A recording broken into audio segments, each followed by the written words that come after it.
This is video 2 on African culture, Isintu, teaching you, referencing the language itself for you to be able to understand also Isintu as a language. Now, I've informed you that Isintu is a spiritual language and it looks at things from a spiritual perspective. For you to be able to understand how Isintu is structured, you must first understand how you are structured as a person. You must first understand your spiritual side, how your soul is structured, for you then to understand how Isintu defines all of that. Now, as a person, you have your physical body, you have your intention body. The intention body is your mind, is in your mind. It is what is controlling the body. The physical body is what you see. It does not have sufficient energy, so it is controlled by the intention body. But the physical body also has its own consciousness, but it does not have sufficient energy to drive itself. So this is why it can only do fight or flight. What we call reflex is what the physical body can do on its own when the higher self is not there, when what you call the soul, or what you call the mind, or what I call the intention body, because that's where the intention comes from to do anything. So this is the part of you that tells you how to navigate. It calculates and is able to tell you where the danger is or what to avoid and how to go about it. So it has an intention. Its biggest intention is to merge the body with itself, the physical body with the intention body, so that you can become a more wholesome. Because now you this is what separation is: separation of the physical body from the intention body. Between the physical body and the intention body, there is the emotional body. The emotional body is also a body on its own, but it's created by how much of the intention body energy can you get into the physical body energy. The more the intention energy you can get to the physical body, the better for the body, the healthier the body, and the higher the vibration of the body. Now, the vibration of the body then decides what your reaction to things are, what you do, how you react. It decides your character. That is the vibration of your body. As your body takes energy, it then creates a character based on the energy that it takes in. If it takes in lower energy, it will create lower energy emotions, like fear. Fear is the lowest energy emotion. That's then your emotional body is going to be created out of fear, and all your decisions are going to be fear based. And then there is anger, which is slightly above fear, but also it is a negative emotion because it also seeks to destroy. It does not seek to build. It's an energy, it's a negative energy. Then there's lust, which is also seeks to take all these energies that seek to take from someone else, that seek to destroy, that seek to harm. Those are negative emotions that come into the body. Those are lower energy emotions. That means the energy that is coming to your body is lower.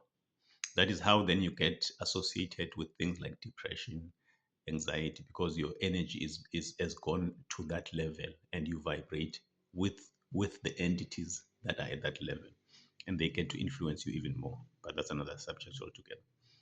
Now there are higher emotions like the emotions that are giving, like love. Love is a very good emotion. It's an emotion that it's an emotion. Though love also is an emotion that seeks to take, but it does not seek to harm. It is not the highest emotion. The highest emotion is nurturing. Nurturing is an emotion beyond love. So, which brings me to the issue about um, who is the god, who is, they say women are goddesses because, and who is the creator. You see, women are not creators because creation is not really an act of God. It's a justifiable evil because what you create based on your own thinking, which is limited, and it can only go so far in terms of ascension, and it will need to be destroyed eventually when it gets to a particular level and restart the whole. So you are delaying ascension when you are creating. Whereas if you are nurturing, you are actually working with nature, you are working with the universe, you are ascending, you are creating ascension, you are giving whatever it is that you are nurturing some energy for it to be able to ascend. That is what your purpose is. That is what makes women the goddesses of this place, because they nurture, not because they create. They are not creators. Men are creators. Men are creators because creation now is necessary. If you've heard about the man called Simon Toku, Simon Toku could recreate himself. He was killed a couple of times. I think it's in DRC. There's even a holiday in DRC about him. He was killed a couple of times, but he could regenerate himself. Now, if you can regenerate yourself, you can create two of yourselves. You can nurture your own sperm and create a being out of your own sperm. So you can do all that if you are able to regenerate yourself. So you would not need to have a woman for you to be able to have a child. But because now our energy is low, we are now forced to be able to do it that way. But women are naturals, and you don't need to be a creator to be a nurturer. Even if there's no creation, you can nurture whatever it is that is in that particular plane and nurture it to the next level, and then nurture it at that level again to the next level. That's what a nurturer is. That's why a nurturer is God.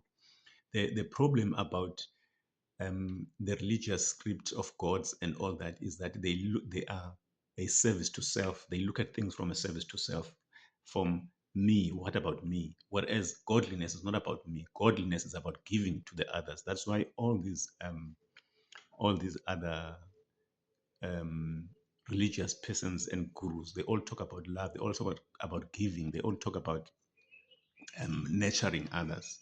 And they're all about that. They don't own anything. They give everything that they have to those people.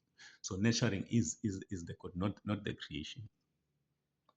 So now men are creators. Now the intention body is linked to your nervous system, and your physical body is linked to the physical body. Your physical body is the physical body.